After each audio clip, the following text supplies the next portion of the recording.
frustrated for that logo on the side of your helmet and not the name on your back. Yes, sir. Because we know what it represents. It represents everybody here you see and everybody you can't that we've talked about. I'm here to strain with you, man. I swear to God, I'm here to strain with you. Let's go. Everything you got, strain with everything you got. Let's go. Bills on 3. 1, 2, 3. Bills.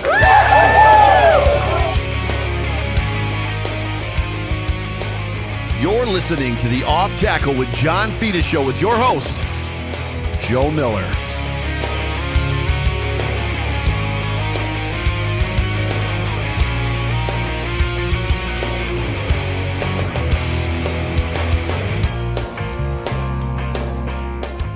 Well, what is going on, everybody? Welcome everybody into the Off Tackle with John Fina Show, brought to you by the Market Dominator team on the Buffalo Rumblings vidcast network, presented by Picasso's Pizza. Treat yourself to the most flavorful pizza on game day. Picasso's. We are Buffalo Pizza, shipping local and nationwide.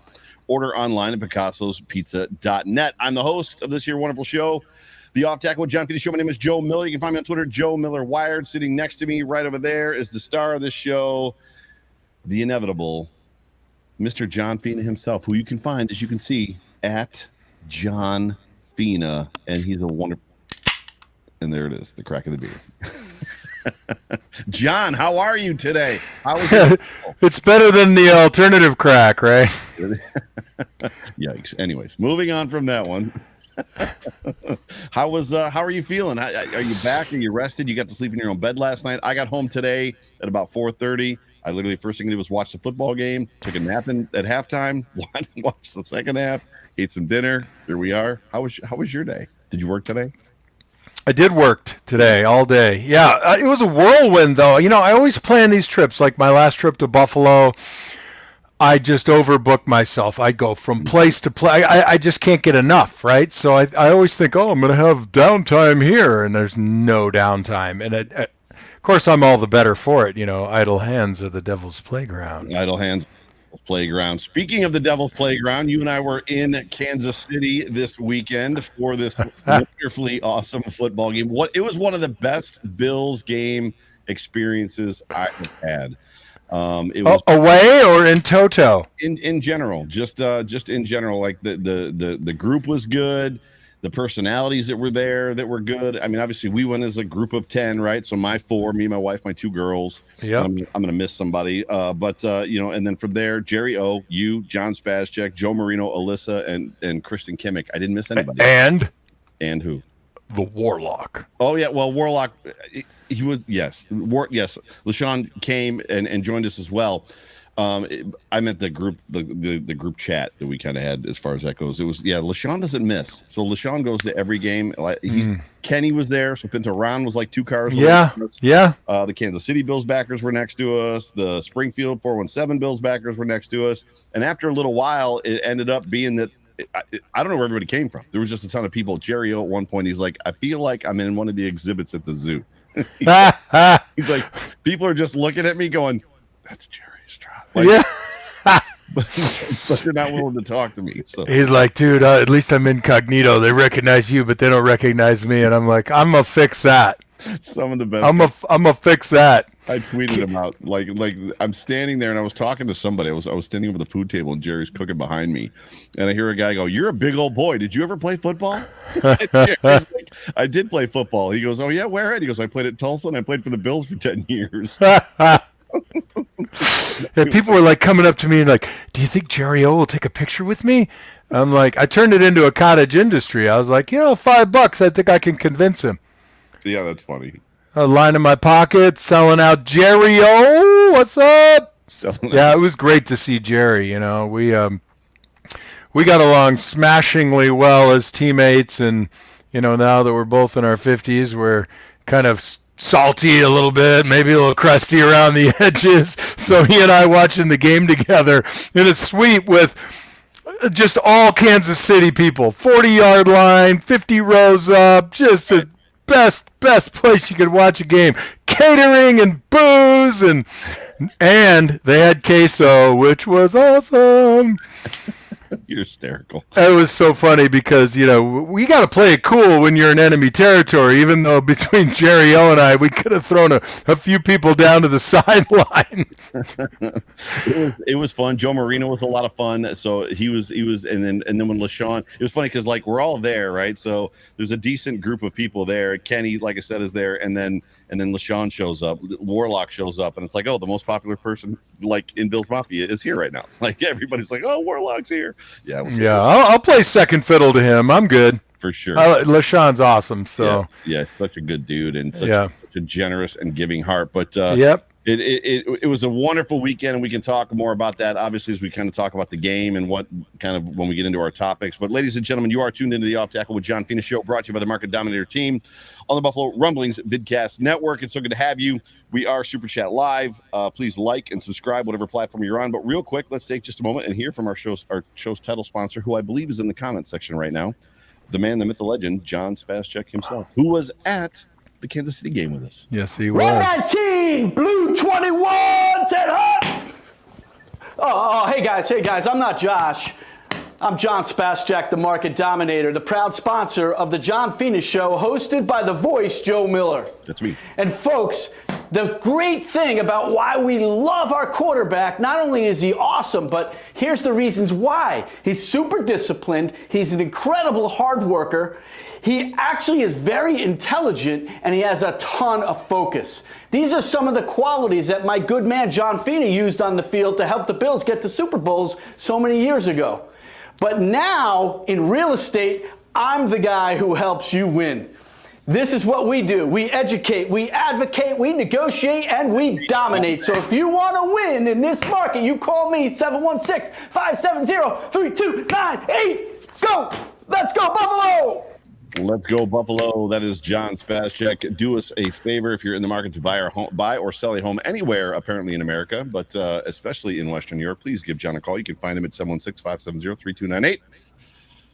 Yeah, he was great. I had a great time. I met him once before or twice before, but kind of limited engagement. We were doing a podcast from O'Neill's, but I got to spend some time with him this weekend, and what a great guy. And, he is the dominator. He's not afraid. He dives in. I got to tell you, if I buy that house, he's my guy because he's tenacious, but in a good way. I had a blast with the guy. We killed it at Walmart to all 5 or 6 of us. That trip was hilarious. I'm upset that I missed that, but you guys had a lot of fun on Saturday while we were trying to get to Kansas City. But it was just an incredible time. My wife had a great time. My kids had a great time. The Bills won.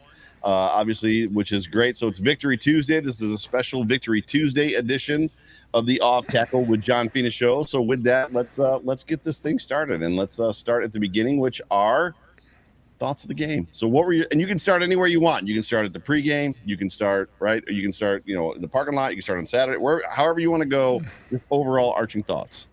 Well, first of all, I got to say an enormous thank you to John and the Kansas City Bills backers. They were awesome. Yeah. And the downtown at Taps that they set up, the bar, was incredible. You'd have thought you were in downtown Buffalo.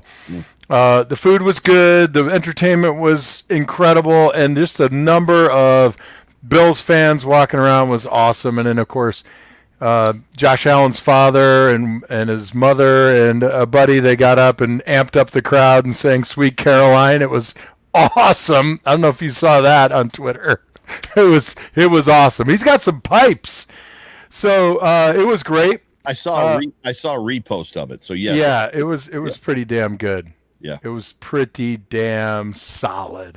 And then after the Bills backers clubs that, so many of them were represented. I mentioned John in Kansas City, but there were a number of them there, including the Arkansas Bills backers, and I got their sticker too, so I'm digging it. Awesome. And I have to say, the Kansas City fans that I engaged with were nothing but congenial and kind and no BS or anything like that before, during, or after the game. It was great. All around. And of course, freaking game was like. Yeah. Can I stop you before you get to the game? Let me stop you before you get to the game. Well, I had to have an AED for Jerry-O. He was going down on me. Charge! Clear! Boom, boom. Jerry-O, stay with us! Don't go to the light, Jerry! Jerry-O, what am I going to tell Jamie and the kids? No! I have no idea what you're talking about. Why was Jerry-O dying? Dude, weren't you dying during that game? I mean, every time you turned around, you're like heart palpitations. I was nervous at times, but I felt like the game was in control. I don't want to talk about that yet. I want to talk about the crowd because you have played on that football field, right? How many times did you play in that stadium? Twice. Now, in the suite that you were in, were the windows open or were they closed? We had a doorway, and it was always open. We went outside a little bit, but I was like, oh, God, it's too loud. Too many bad memories of being at away games. I was starting to get a little, a twitch and a trigger. I was like, I'm starting to freak out. And I think that's what happened was the environment of the game just like penetrated me, and I was just like I couldn't do anything, so I started getting amped up like I was playing again. I couldn't sleep the night before. Same as always in these damn hotels the night before a game. I'm having not a panic attack, but I keep thinking like I got to go out on the field. No, I don't. I'm just sitting here drinking beer. So I was going to ask you what how the crowd, because that was the fourth time I've been in the stadium, and I'm now willing to admit I was 0-3 in that stadium watching the Bills play there. But that crowd their crowd is awesome. They're just a great crowd. I've said this story to a lot of people many, many times as far as just, when you think about football IQ and it goes, and it's funny because we hear that and we understand that if you're old enough and older than, not or younger than me, but not crazy young. So Takeo, you're not going to burst into a John Denver Negative. Older than the mountains. Sunshine on my shoulder. Anyway, Takeo Spike said one of the reasons that he signed here was because he understood that Bills fans are smart. Like from playing here and being in the stadium, he realized that Bills fans were smart. So all that to say this, we have a high football IQ in this town. We've talked about when to get loud. So Bills fans are very good about when the players are in the huddle, they're starting to get loud. They break the huddle, they come to the line, they get real loud. As soon as the ball snapped, then the volume comes down. And then, at rinse and repeat all the way through. And then third down, it's nuts, right? It's absolutely insane. Rinse and repeat. In Kansas City, I don't know if you caught it, but literally the Bills take the field for the first time as the players are running out on the field. Like the crowd's just loud, and they're loud until the Bills don't have the ball anymore. And it's very aggravating. The booing moment when that push off that Travis Kelce got called for, which was a push off. It might have been ticky tack, but he literally extended his arm high, got separation. It was a push off. It was a penalty. The booing that ensued and the unison at which that crowd does things, like they just do unison cheers and chants so well. It's borderline soccer-esque at times.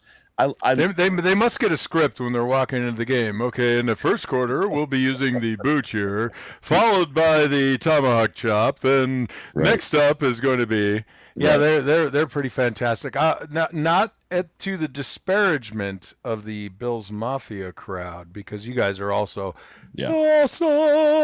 Yeah, for sure. So, all right, now continue, if you will, with the game portion. I apologize. I just want to talk about the crowd just for a minute.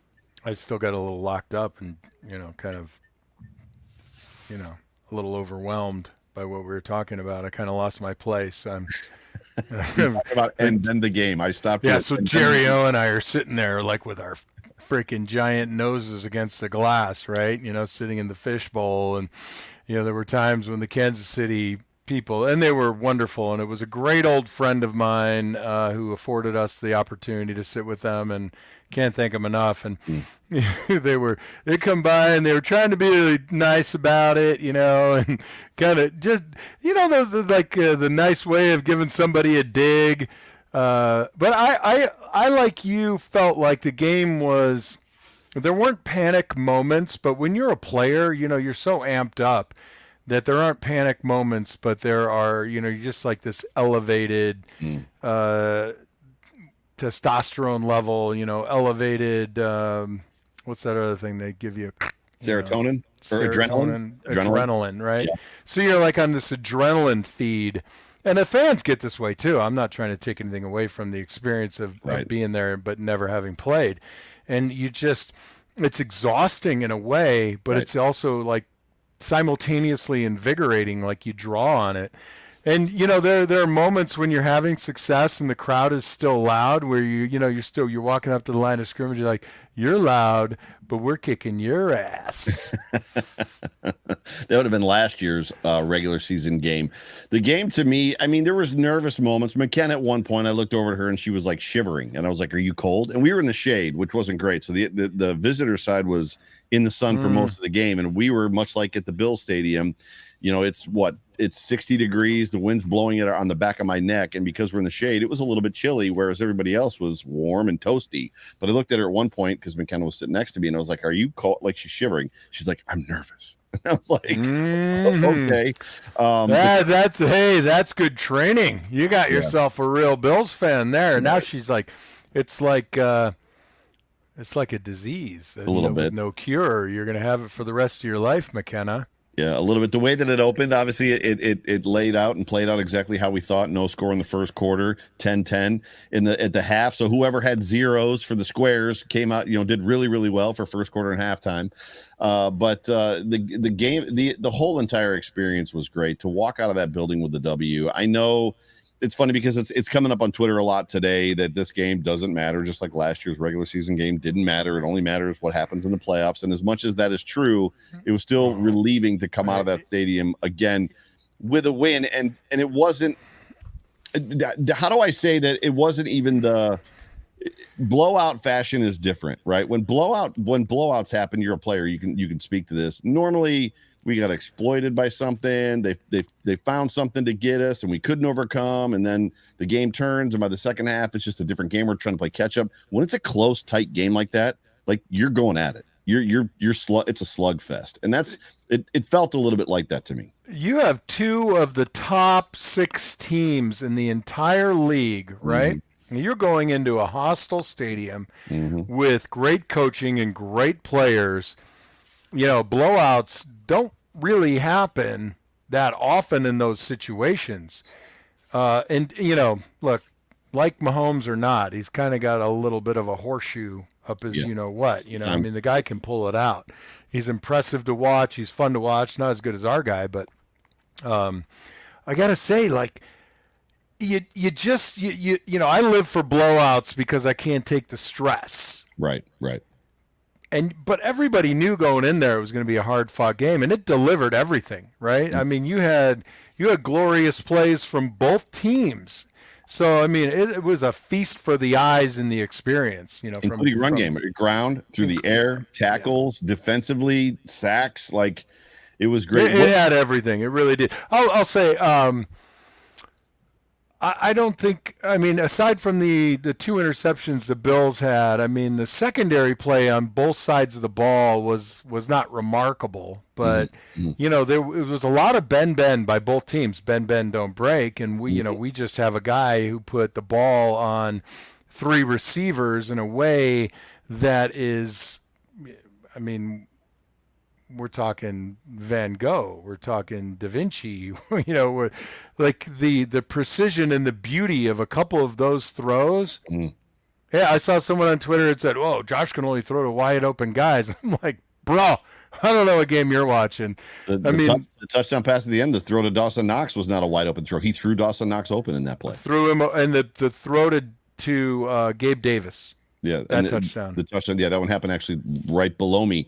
Yep. It's funny because on the broadcast, I just watched the game back, and Romo was talking about how when they get Willie Gay back and when they get a couple other players back, and it's like, I don't know that matters. I don't know that the Bills getting Tre'Davious White back, if Micah Hyde plays, Pat Mahomes is Pat Mahomes. Josh Allen is Josh Allen. These guys are going to make plays. That's right. And so I think what's interesting about what you just said, and I'm going to transition to a new idea because it is my show. We know we have QB God 1 on our team, right? Mm-hmm. Like the deliver us from all evil. We finally got the kind of guy. Right. But he's never going to be 30 of 30 with 413 yards and 6 touchdowns. It's just never going to happen. He is still human. and he will still have an errant throw from time to time. Yes. But when it matters, when it's clutch, you got to hope to make 80% of those. Like, oh, you want 100% of those clutch moments. And I'm like, you know what? It's just too much to ask. You can't get 100. The ascension of the curve, the arc, the curve, ascension, whatever you want to say, the continued reach for his ceiling, which I'm not sure if we still have seen his ceiling yet, has been so remarkable that you flew out yesterday from Kansas City. Joe Marino, myself, my family, Kristen Kimmick stuck around until today, Tuesday, and Marino and I were watching the Monday Night Football game, the Chargers versus Broncos game in the lobby downstairs. I just texted him, I was like, hey Joe, my family's going to bed. Do you want to watch the game downstairs with me? And he's like, that'd be awesome. So we watched the game downstairs, and it's interesting because the point that I made was when jealous. Hashtag jealous. Yeah, you could have stayed. What's interesting about just that is having a conversation with Marino about Herbert and Allen. When Herbert came out year 1, year 2, there was this feeling that Herbert is going to be, or kind of is like a mini Josh. Like he's got that arm talent. He's big.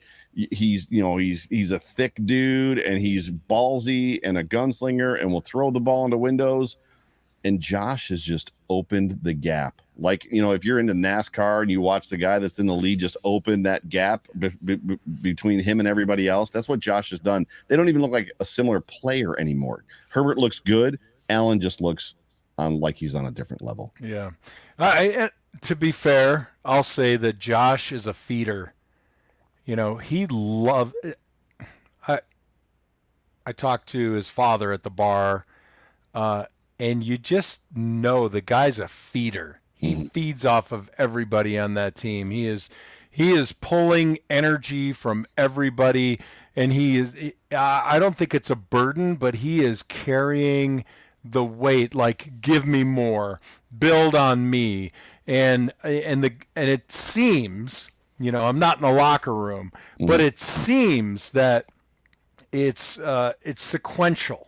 Like everybody's doing it. They all want a piece and they all want to give, and it's a special place to be when you have a locker room like that. I mean, look at Deion Dawkins and is it Mackenzie doing the locker room karaoke, or is it Mackenzie? Or I mean that just doesn't happen with guys that aren't happy being together.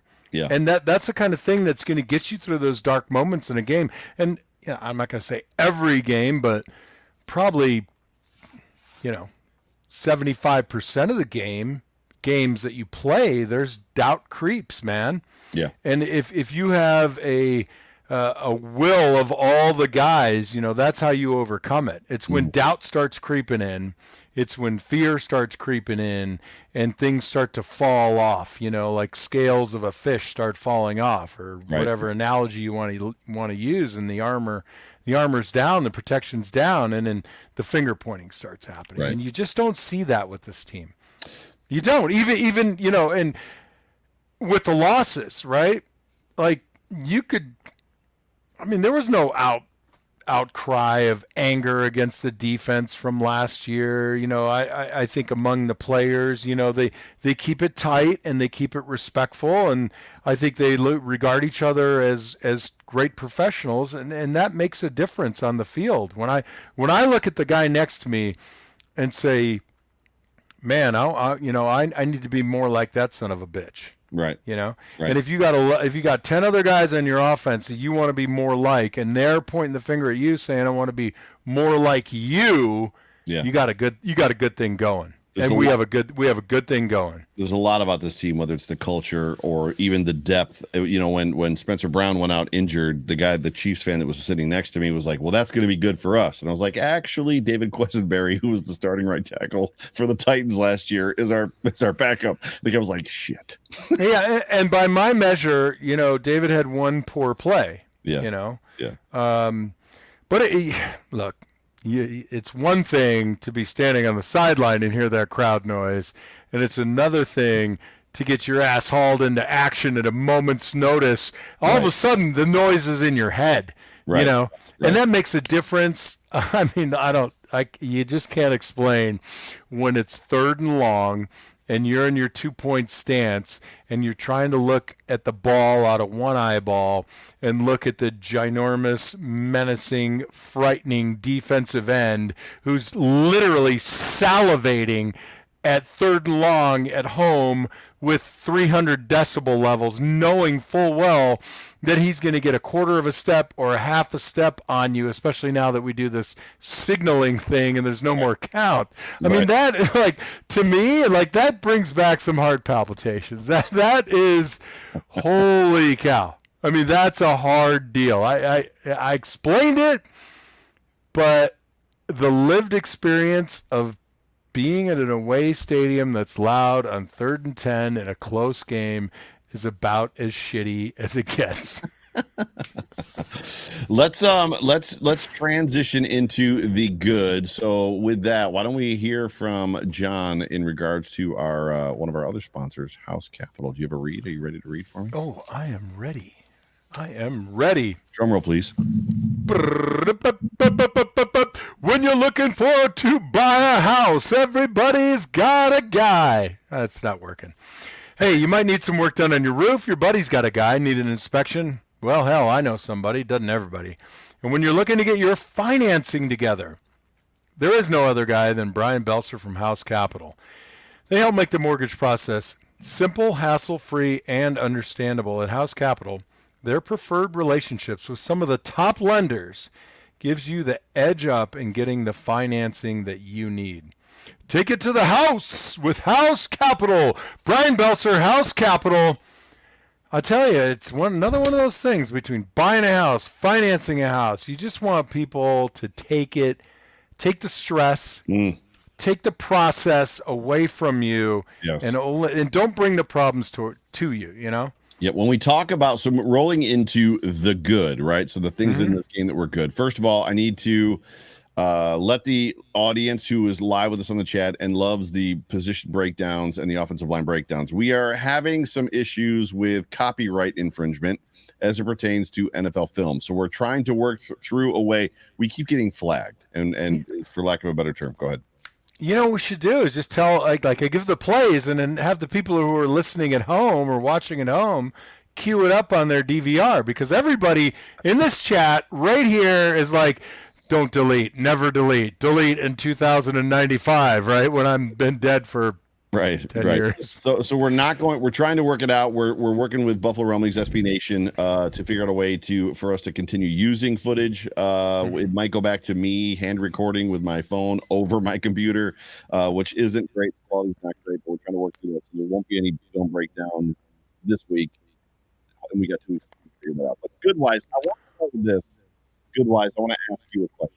We've talked already a lot about Josh Allen, and you called him QB1 God. What do you call him? Are you okay with it?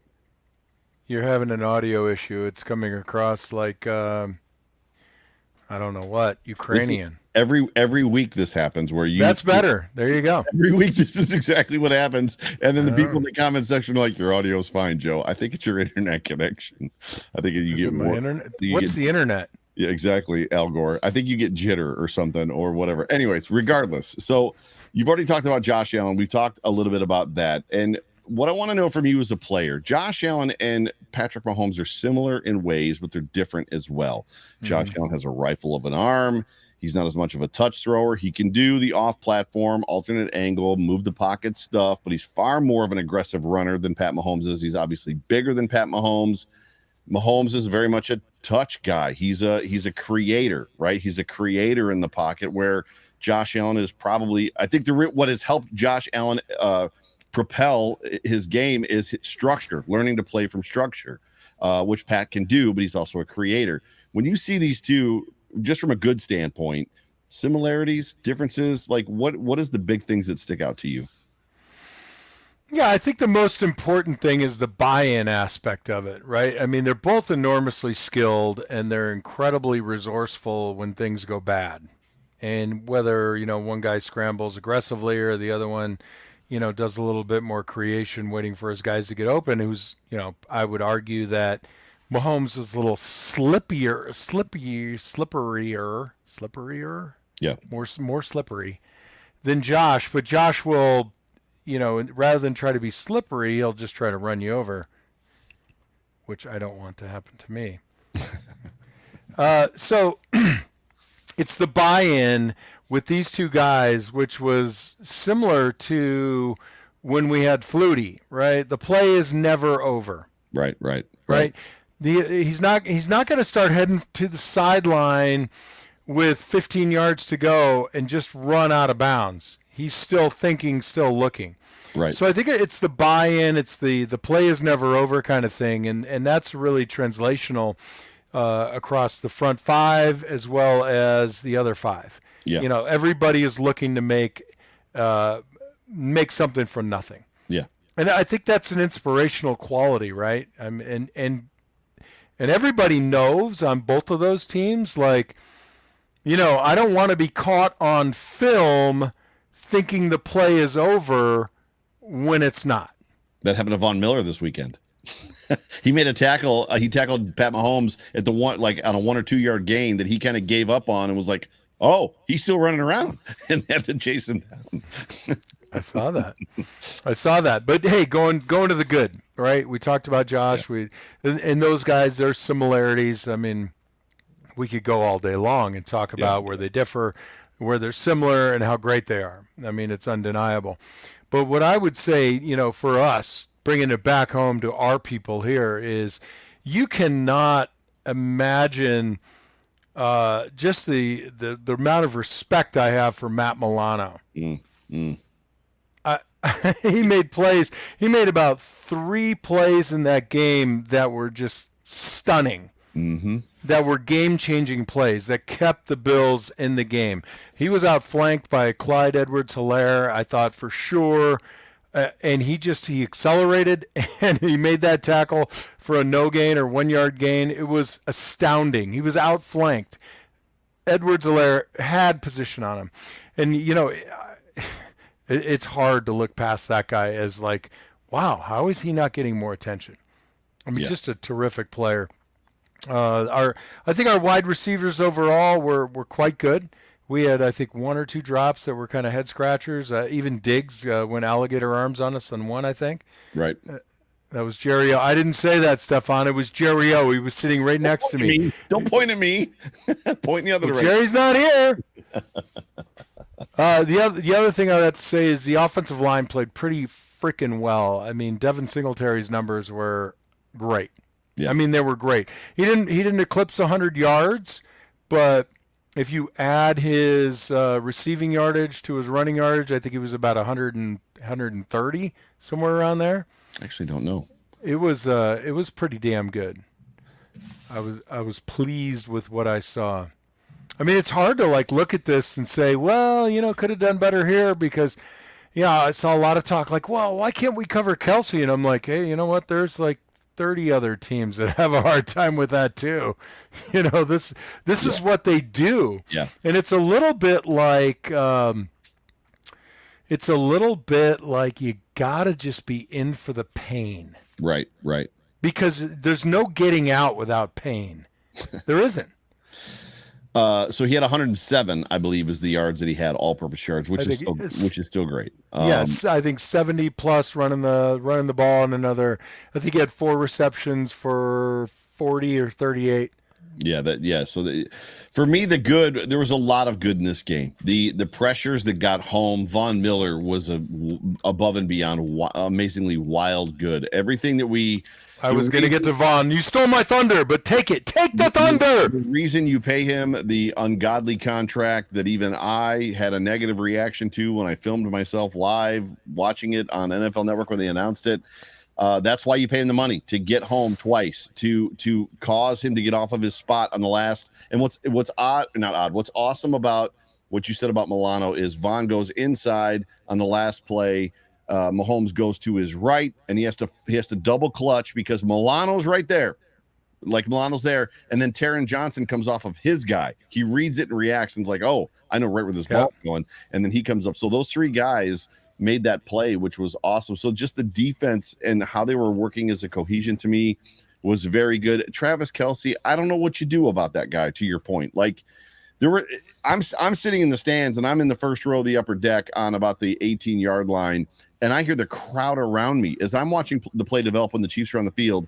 I'm listening to the fans around me, the Chiefs fan yelling, Kelsey's wide open. And then my eyes glance, and sure enough, Kelsey's like standing on the field somewhere all by himself, and Mahomes just missed him, which is a fun conversation about when they talk about quarterbacks missing. How do they miss that wide open guy? How did they not see that? Well, Travis several times was wide open on the field, as was Diggs. The very first drive the Bills had, Stefon Diggs was down in the end zone by himself, like screaming for the football. Sometimes they just can't see it. But anyways, you only have so much progression you can go through. Exactly. Right. And if Travis Kelce is number one in every progression, he's going to be covered in every progression. Right. Right. So there are times when, in my opinion, if your progression is going 1, 2, 3 on the right, this guy's on the left is out of it. Yeah.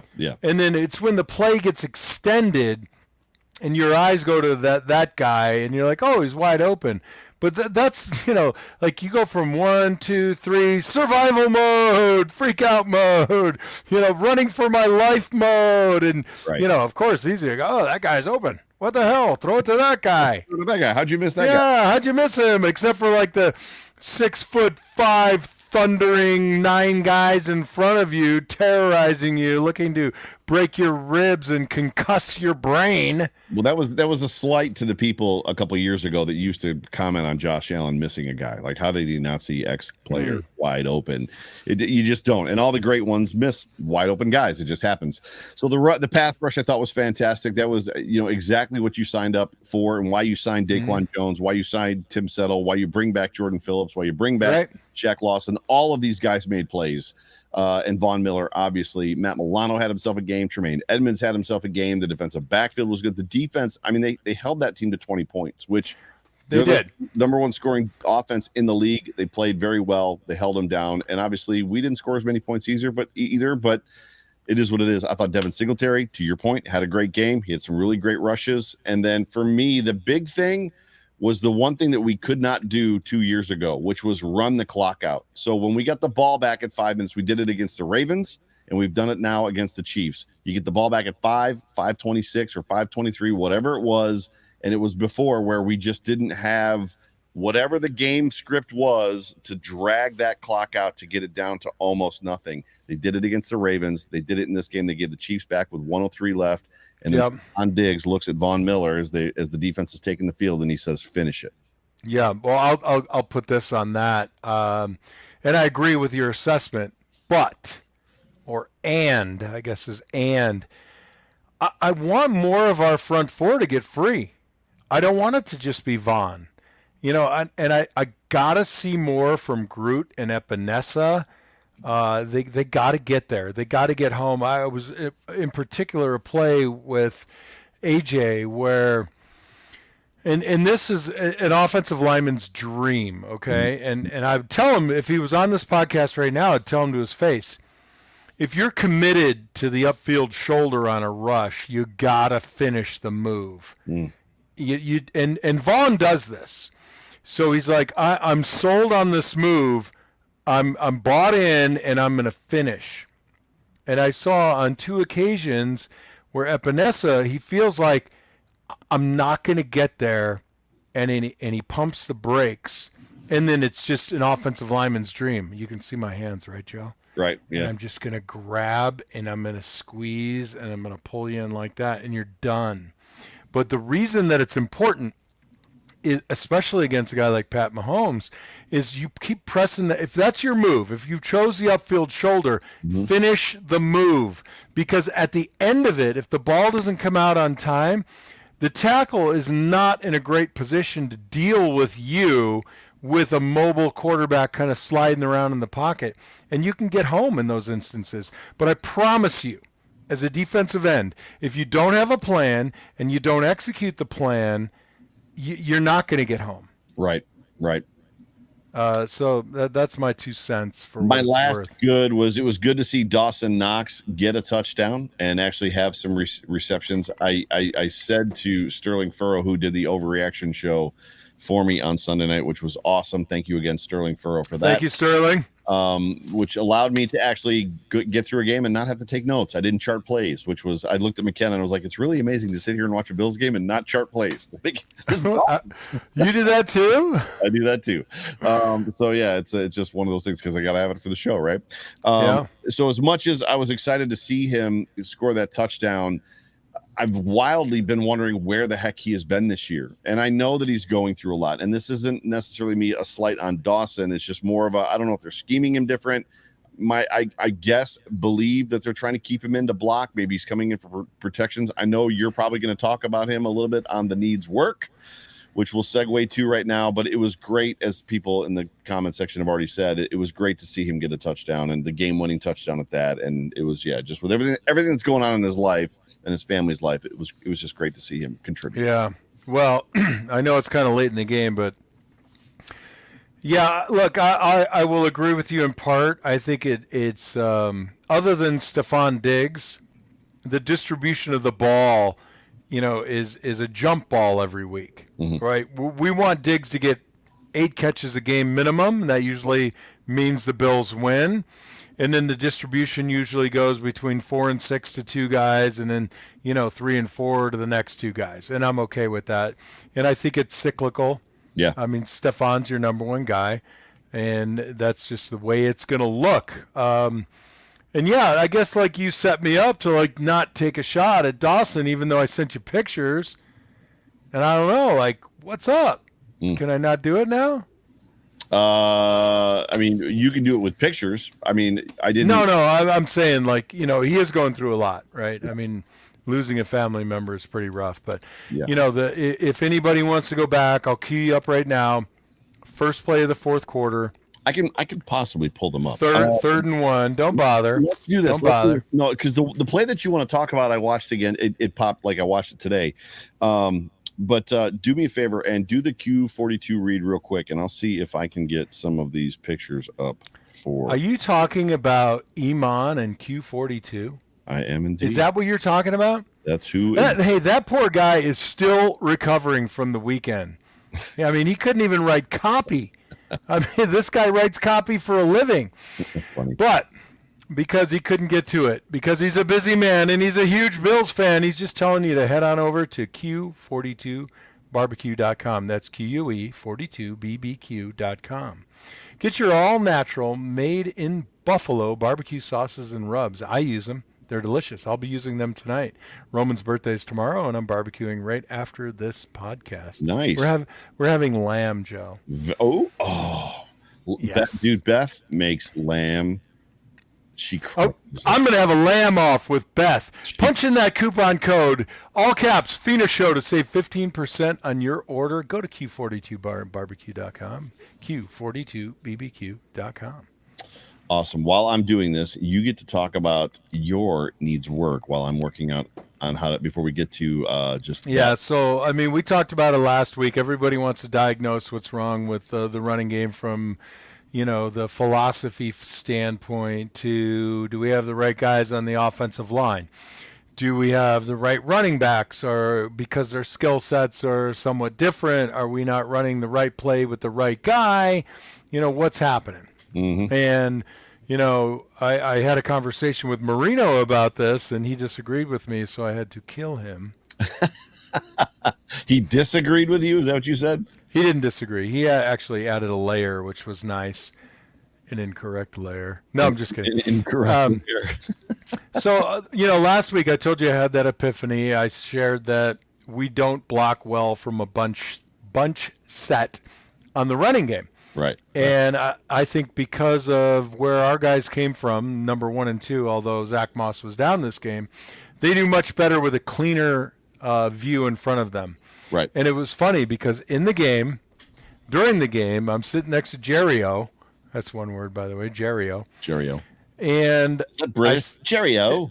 Yeah. First play of the fourth quarter, they line up at the bunch set, and I literally tap him on the shoulder and I say, this better not be a GD run because we suck at the run out of bunch sets.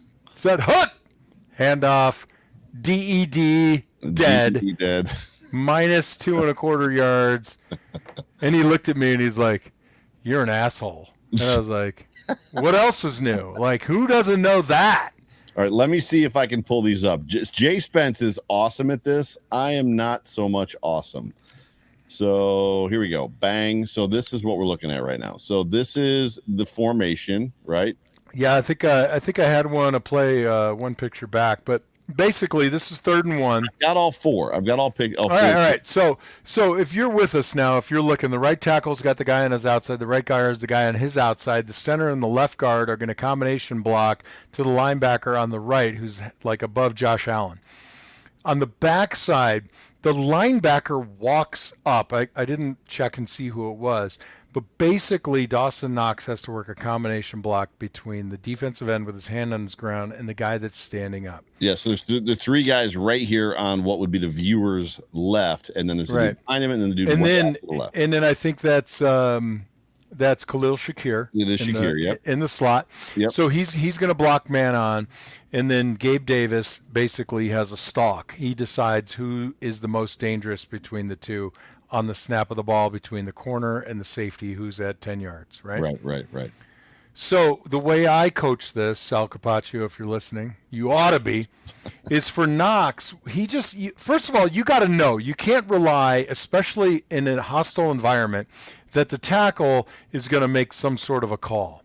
All you need to know is what is Mitch Morse doing, right? So Mitch has got a point. He points at the linebacker in front of him, and even so, there's no way in hell that Knox thinks that he is going to the linebacker that's up on top of Morse and Bates. Mm-hmm. Not a chance in hell. So what Knox ought to be doing is take one step, read the hip of the defensive lineman. If the hip goes away, meaning toward the center, right, then he should spin and take the linebacker who's already in his face. Like I told my wife this, and she was so animated. Not really. If I could draw this up in any way, shape, or form and tell the defense to line up where I want them for this particular play, this is what I would have drawn. It would have gone for 8 to 12 yards if Dawson Knox just puts his right foot in the ground and turns. So go to the next frame. The next frame is this one? Right. So look at Dawson. He's looking at the helmet of the defensive lineman, and the linebacker's running through. Shakir's on his guy. Gabe Davis is diagnosed that he's going to the safety. It's a bigger threat because the corner's playing outside leverage. So you guys can't see it well, but I have boxed, if you will, the chief linebacker that Dawson Knox runs away from and double teams. Don't say runs away, because it's an assignment error. Oh, gotcha. This is a mental error. Gotcha. I mean, Dawson is kicking himself today. Right. If the coach isn't screaming at him already. Right. So even at this point, even as far down the road as he is, if he can stop and put his right foot in the ground and just reach out with his left arm and just bump him, this thing goes forever. I mean, look at Saffold and Morse. They're in great position to take on that stack. Saffold's going to come off on the linebacker. Deion Dawkins is eating his guy up. You can't see his guy. He's got him covered up. This play should be an 8 to 10 yard gain. Right, which a lot of Devin's runs were in this game. Oh, you can't. Don't show my last slide. Oh, don't show that. Don't get rid of that. Drop that one. Okay. There. Thank you. Boy, I hope nobody screenshot that. Well, stop talking and they won't. Yeah, so it's like, that's a big question mark. Like, why are you not blocking this guy? So for everybody out there who, and I get it, I was there, you want to blame the offensive line, but the intricacies of offensive line play, look at Saffold coming off on the linebacker. If Dawson Knox just has a hand on the linebacker, look at the safety. I mean, he's flat-footed at the moment. Yeah. Singletary's going to meet him at 5 yards. The drive continues. I mean, look, I've chose this play because the reason that running plays fail is not always obvious. And, looking at this, you're like, this was a great opportunity. And it's a loud environment, which means, you got all you need is one call. Everybody can do math, right? There's 2 guys on the front side, there's 2 guys in the middle, and there's 2 guys on the back side. You got 6 blockers, match up, let's go. And I get away from this when I'm coaching high school. They're like, well, I need a call. I'm like, you don't need a call. You need to do what Pat Hill taught me, was take the blinders off. The more you know about football, we always talk about football IQ. Right. That's not like a natural thing. That's like a study habit thing. Like, you have to know, if you're a tight end and you're going to block, you need to know the entire philosophy of the play. And gotcha. Dawson didn't do it here. Yeah, and it was just like you said, an assignment error, a mental error, right? No big deal. What? Whoa! What did you say? It was an assignment error, a mental error. No big deal. Well, they won the game. Are you? They won the game. Oh! In the grand scheme. Time out. Because you and I are going to go at it right now. No big deal. But if an offensive lineman does it, you're going to be pulling your hair out, looking for a trade. This coming from the guy who says offensive linemen play 70 plays and they don't make a mistake, but they make one bad play and all of a sudden it's trade that guy. So, and I don't that's right. But my point is, nobody really diagnoses all the plays. It's like easy to say the running game fails. You always look at 5 guys. You never think, oh, well, and there's another one in this game that I didn't have a chance to look at because I don't have access to the NFL films right now, but we also ran another play out of a bunch set, and it wasn't Dawson's fault on this one. It might have been Quentin Morris. But when you bring guys in like that into the box, you give the defense an opportunity when their guys are bunched up too to send somebody early where I think it was Dawson, where he was totally outflanked. On the snap of the ball, the guy timed it up and he beat him inside, and it wasn't his fault on that play. But because you're cramping everything in there, the defense can be a little bit more creative with who they bring and then who covers the spot where they should be. Right. The gap control, so to speak. So when you talk about the work, and I want to ask you a pointed question it's bothering me, and it's weird because I want the best of both worlds. So the Josh Allen and the Dable offense that we have seen since Josh Allen kind of got here is Josh Allen exceeding in that intermediate 12 to 22, 12 to 25 yard range, just throwing lasers to wide open guys, schemed that way. I mean, they're running routes to scheme and find soft spots in the zone. And then I want to ask you another question too. So remind me if I forget, what's the other question? Okay. And now they're running, and Josh Allen wouldn't take what the defense gave him. He wouldn't throw the underneath stuff. He wouldn't throw, there were no tunnel screens. Like right now, this is an amazing screen team, but all those intermediate throws are gone. Like they've just vanished. And all we do now is kind of throw that underneath sub 5. Like everything is like that for a guy to catch a ball and take off, which I want Yak, but I want both. Like, is there a world where you can live in both spaces? I mean, can we get dangerous Josh Allen on 3rd and 18 and have Josh Allen on 1st and 10 when everything's covered up? He's still going to hit the guy underneath. All right, so you caught me off guard. I'd probably have to go look at a completion chart for the game, but what I hear you saying is we have a lot of completions at 7 yards and less. It seems like. And then more at 21 plus, and then there's that 20 to 8 yard. Daniel says it best. Joe wants it all. Joe does want it all. He's aggravating. I want it all. I want it all. So I'll say this: when we look back in time, who was the guy that was providing those 12 to 14 yard gains? Well, it was varied, but you're leading into my next question. Is this offense missing Cole Beasley? Well, I mean, we're 5-1, right? That's the rub. It's like we're 5-1. Right. You want everything, but so I'll also say this. I mean, if our old coordinator now is as good as I think he is, because by the way, I'd have to go back and really look. There wasn't a call at this point in the game that I disagreed with that didn't come from the head coach. I would have punted on 4th and 3. Okay, I would have kicked the field goal. Jerry was blowing me up. Take the points. Take the points. Yeah, I let him blow you up for a little while. I tried to give you a break. I was texting Beth. That's not appropriate. Knock it off. I actually don't have her number, but you laughed, which was great.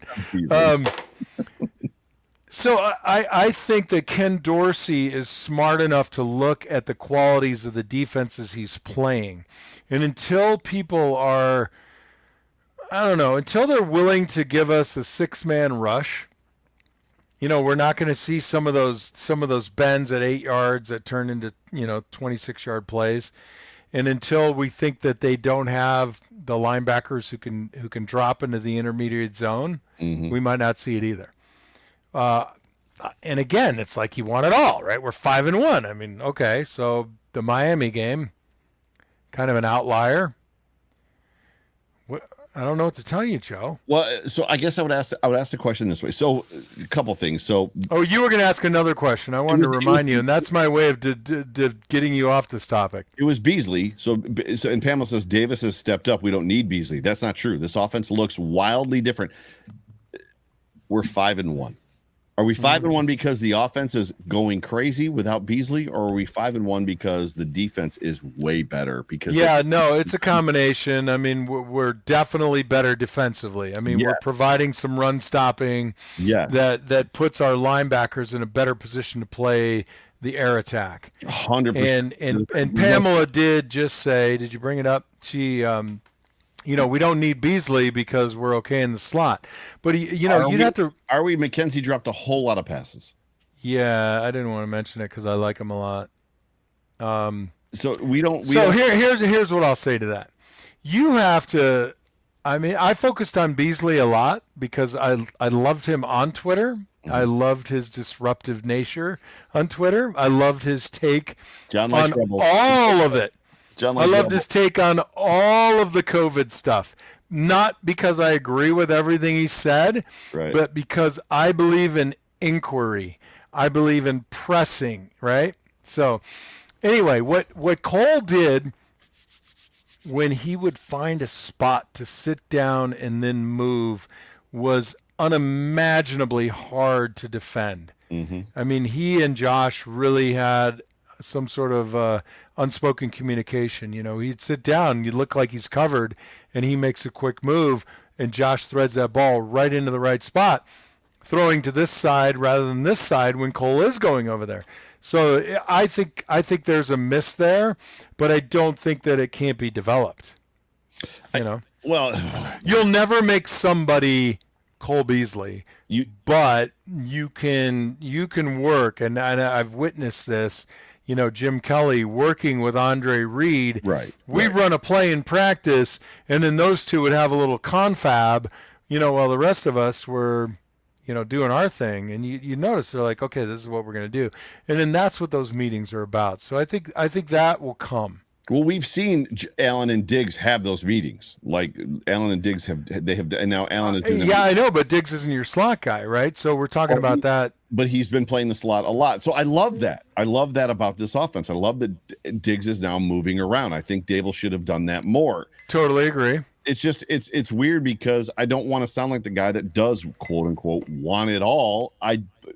We are 5-1, but at some point in time, and I guess this would be the follow up. Former offensive Buffalo Bill or NFL player for 10 or 11 years. Is there a point where the screen game or the teams that play that short pass, Kurt Warner style, fast-paced offense are able to be shut down and you've got to be able to open it up? I mean, at some point in time, as much as the cover two shell stops that 14 to 22 yard intermediate game, we saw it shut down quarterbacks from the Bills, JP Lossman, couldn't play football because they were playing in Tampa 2. The Bills could beat that. Is there a defense that stops that underneath? I mean, at some point in time, somebody's going to roll out a defense meant to stop the short game, right? Well, yeah, I mean, I argue that, but as the running game evolves and the play action continues to evolve, I'm thinking, in my opinion. Well, I mean, it looked pretty good last game. It looked pretty good last game because they were trying to keep the Bills from beating them over the top, right? Man, you're just killing me here. But I'll challenge you on this. I mean, we had big plays against the Steelers. And I think that when your threat is good enough and you take those shots, look at Gabe's touchdown and look at Stefon Diggs' touchdown. They weren't 40-yarders. They were, I think, 26 to to 32 yards. I think that kind of falls into that category. Here's what I like. I think this year we're seeing more long balls. And I think as we threaten that a little bit more, it'll open up that 14-yard throw. I don't disagree. I think you're just jealous because you're looking at, like, Kelsey seems to find himself at 12 yards to 14 yards all the time. And we just want a guy who does that again repeatedly like Beasley did. No, it wasn't Beasley. Beasley did it at times, and it has nothing to do with being jealous. I want to see for my off. Oh, you're jealous. It's oozing off of you. I don't want to see year over year, hey, that stuff works. Let's not do that again, because we saw that actually when you played the Greg Williams era was all about that play really worked well. Let's never run that again. That play worked really well. Never run that again. Like, I don't want to live in that space. I agree with you. I do, like, when I have this opinion where when a running play is working, you just milk the living hell out of it. Run it. So for me, it's just more about knowing that we have that capability. I don't know if Beasley's my question was more about, was it the Beasley effect? Was it him that was making those other plays more available, or is it Dorsey just being that much different of a play caller? And it's working. You're right. The over the top stuff is working. The underneath stuff is working. And I love seeing him take what the defense is giving him. But man, there is something about breaking the back of a defense. Okay. All right. So I'm going to tell you my assessment right now. Don't expect next week what you saw last week. What about Gilliam? Was it 3 or 4 catches, and we didn't even see him last game? Yeah, we haven't seen him since. All right, we had screen game against Pittsburgh. We didn't see any real screen game against Kansas City. Yeah. So there's, so Steve, as you have said in the past, an embarrassment of riches, right? What does Steve have to say? He says Josh is number 1 in the NFL by a mile in yardage and passage over 20 yards. I'm not talking about. No, you were talking about under 20 and above 8. I'm talking about those intermediate throws. I'm not talking about rainbows. I'm not talking about rainbows. I'm talking about. How dare you accuse Josh of throwing a rainbow? Those things are a frozen rope. Oh, dude, the rainbow to Gabe Davis was amazing. I'm calling Mr. Allen right now. There's just something about when Josh Allen would drop back. If it was, and I'm not saying it's not there. We have yet to see it because they're doing a very good job of staying in front of the sticks, right? So they're not seeing a lot of 3rd and 18s. They're not seeing a lot of 3rd and 22s. But we watched an offense for the last 2 or 3 years where if it was 3rd and 19, we as Bills fans were like, oh, Josh has this. He's going to find that guy 19 yards down the field. Absolutely. Like, and it just feels like. So do you think we don't have that anymore, or we're just not seeing 3rd and 19, which I don't see a lot of? I don't know. I don't know what that answer is. Joe, you have me completely vexed. I'm flummoxed. You know so much about football, and I give you a great deal of credit. And now I just feel like we're gonna break up after tonight, and then we're gonna get back together tomorrow. I'm asking questions that fans always something breaking us into. I'm asking Joe Jackson. You got to listen to it. I'm asking, you know that? Yes, I'm very familiar with Joe Jackson. I'm asking tune. questions that fans ask. And I know. Oh, so you're assuming the fan role. Not assuming. That's what I am. I know nothing about football other than what you know surprisingly less than you think you do. I'm so sorry. I'm a horrible person. I hope everybody enjoys. Hey, can you delete the Tinder ads? We're getting Tinder coming in. Yeah, I hope everybody enjoys the John Fina show, hosted by Jay Spencer King, going forward. And Tinder. Tinder.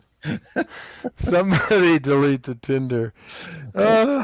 Okay, so look, I love that you're thinking this way, but I have to say, and I can get called out on this at any time, and frankly, I don't care. I think Ken Dorsey is better than the other guy. Oh, 100%. His feel. 100% or 80? His or 20?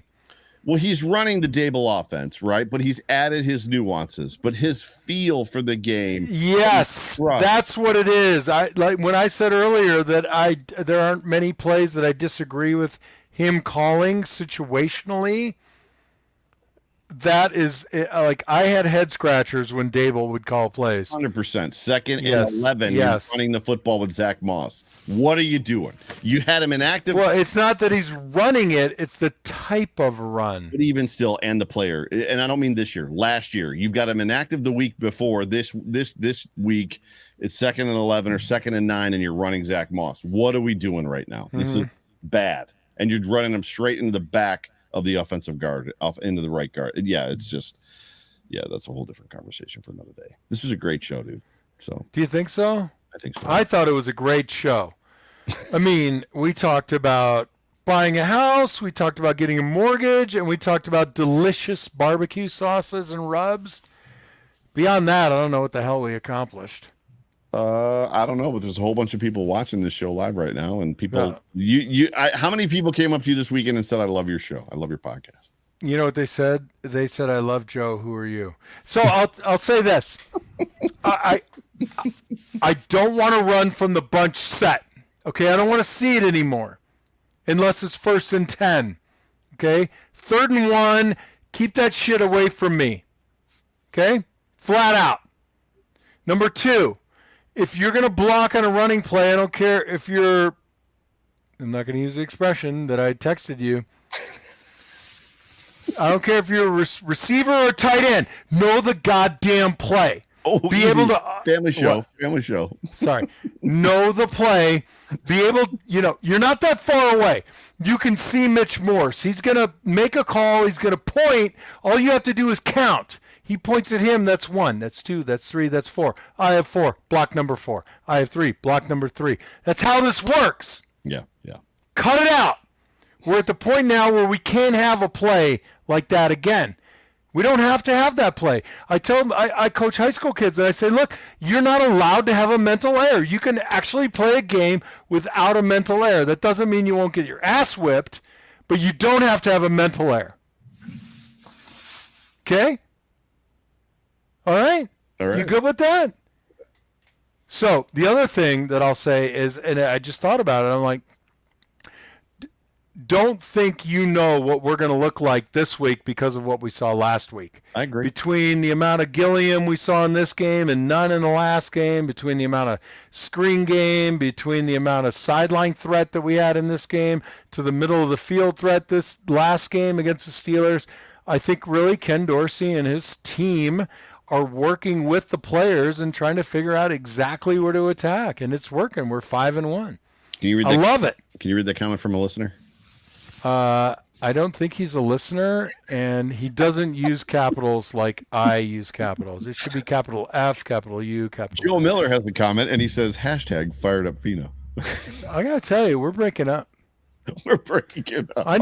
Is there anybody in the comments section that can litigate for our divorce? Because it's a 24-hour breakup. Half of nothing is nothing. Touche. Touche, big sexy. Touche. It was a lot of fun. You know what? The problem is I double fisted it on this one because I was so excited we won. We beat Kansas City, and I was there with Jerry-O and the Bills Mafia and the Bills Mafia babes and Arkansas and Kansas City and Joplin, Missouri, and all of the crew killing it. That was an awesome experience. I want to say that aside from the Bills, I am thoroughly overwhelmed with all the Bills Mafia. They're great people. They are fantastic. It was even though our tailgate food was a little substandard. It was a little substandard, but it was still good.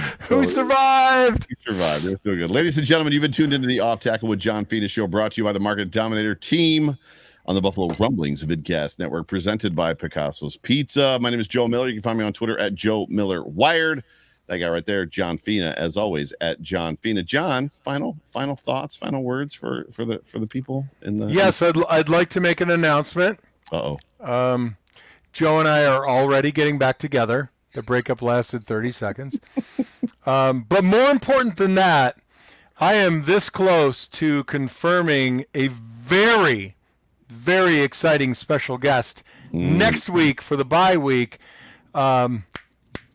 Once it's confirmed, we'll let you know. Tell your friends. I think that you out there in the Bills Mafia, people in the chat, will definitely want to tune in because I am super excited. It'll either be next week or certainly a week thereafter. This But is an exclusive that nobody else has got. No one else has gotten.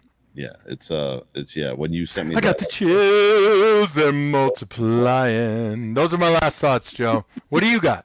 Daniel Gowrie says that you can't quit me, so I can't. Oh, Mimi Fina was like, bromance. Listen, Mimi Fina, you said you were going to listen tomorrow. How's Lewis? That's funny. Lewis is Mimi's boyfriend. He flies for Ryanair. I'm going to go into shut it down. Shut down the whole daughter and boyfriend conversation because I'm not about that. So I got 2 girls and I know how you feel. So shut the boyfriend talk down. So I don't know. Denial ain't just a river in Egypt. That's right. It's the bye week. The Buffalo Bills are 5-1, the best team in the AFC, probably in football. They cannot lose that spot. They're flying high, living on top of the world. All signs point to, the road to the playoffs going through Buffalo, which I'll be at, you'll be at. Wildest dreams land, baby. Wildest dreams land. That's where wildest dreams. Let's Holy enjoy smokes. the bye week, enjoy football next weekend, taking a whole day of stress-free football on Sunday and Monday. Thursday, if you watch on Prime and watch horrible football games on Prime Network, but it is what it is. But yeah, that's pretty much all I got. I love you, bro. I appreciate I love the opportunity to get to do this show with you. So yeah. Likewise, love you too, brother. And how does this work? Do you say final word to me or do I say it to you? You always say it. You always say it. Go Bills. Go Bills.